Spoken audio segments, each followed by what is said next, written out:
there's one thing that I do want to document. In the last 2 months, we have hired over 5 full-time, and we have also fired 3 full-time. The turnover has been crazy. The things we have tried is a lot. We have tried moving different offices. We have tried different desk space. We have tried different people. We have tried hiring differently. So I'm just documenting basically my journey and hope that you guys can learn along with me. Um, Hiring people is very important. It's not a joke. I thought coming to Hong Kong that I can just trust people and go like, if you really like what you're doing, let's go. Like I believe in you. Tell me your skill set. But I realize there's a lot of bullshit through interviews, and then you have to filter it, right? And so I have started strengthening my interviewing process, making sure I interview every single person. That's also very important. Hiring the wrong person, regardless of what the pay is, and I'll get to that later, can screw up your entire system.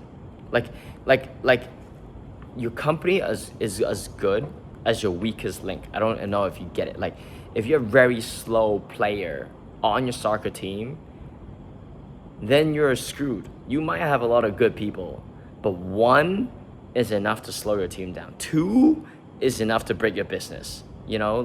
Like that's what I mean. Like in a soccer game. So you're only as good as your weakest link. So make sure you get that right.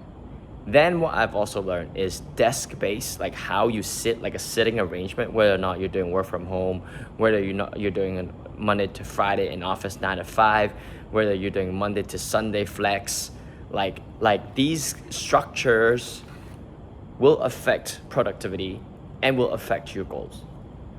And I think another thing is like your office space. Are you in a co-working space? Are you in a stable office? Are you in a high-end like really corporate, A-level tier office where you feels very office-like?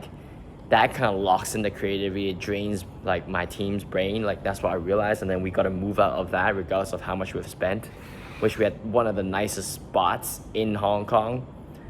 And then we realized it didn't work.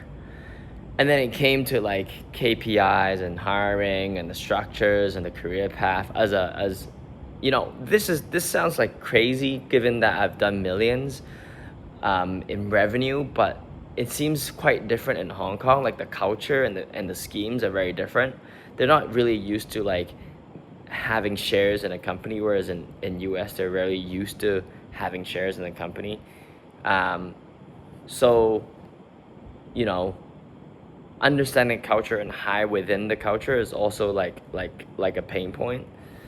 So I realized throughout this period, like the thing I have learned, and if you're running a company, doesn't matter where you are really, but if it's bigger than like, I don't know, like 3 people, which usually I know a lot of people that runs on like a 3 full-time, and you're doing 10 mil US, you start to need to think about the whole framework, because you can no longer just hire contractors. You need someone that is thinking for your business nonstop, right? And even working with remote team is very different. And the thing is, like, I kind of like step foot outside of e-commerce, and then the whole ecosystem is very different because e-commerce has been there for a very long time. So you can go Upwork, you can go Bali, you can go Malaysia, and people just know how to use Shopify. They just know how to use Zendesk. They just know what Gorgeous is. They just know how to use all these tools. But when you're stepping into an entire new business, whatever you like to call it, that kind of talent doesn't exist, and you gotta create that talent pool. And I realize whenever you're building something that's big, you're creating an entirely new talent pool. Like imagine Elon Musk is doing Tesla. There's no engineers that you can hire that has done that before because it's new. But you generate a lot of like talent. And then same with SpaceX. So I think the biggest learning is like, I've never thought your office space, never thought the KPIs. Now that I understand, which sounds very junior, is what gets measured gets done.